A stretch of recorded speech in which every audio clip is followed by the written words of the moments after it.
शेर बनाने का अपराधी कौन? 22वीं कहानी बेताल पचीसी। कुसुमपुर नगर में एक राजा राज करता था।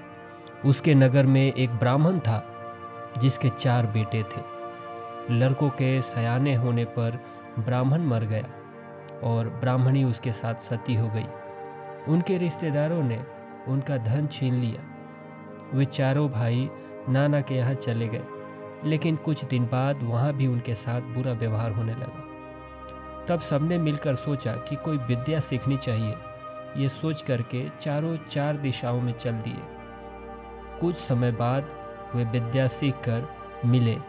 एक ने कहा, मैंने ऐसी विद्या सीखी है कि मैं मरे हुए प्राणी की हड्डियों पर मांस चढ़ा सकता हूँ। दूसरे ने कहा, मैं उसके खाल और बाल पैदा कर सकता हूँ।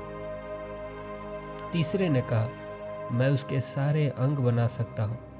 चौथा बोला, मैं उसमें जान डाल सकता हूँ। फिर वे अपनी विद्या की परीक्षा लेने जंगल में गए। वहाँ उन्हें एक मरे हुए शेर की हड्डियाँ मिली। उन्होंने उसे बिना पहचाने ही उठा लिया।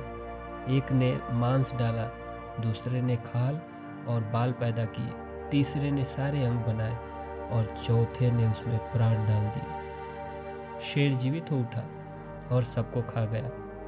ये कथा सुनाकर बेताल बोला, हे राजा, बताओ कि उन चारों में शेर बनाने का अपराध किसने किया?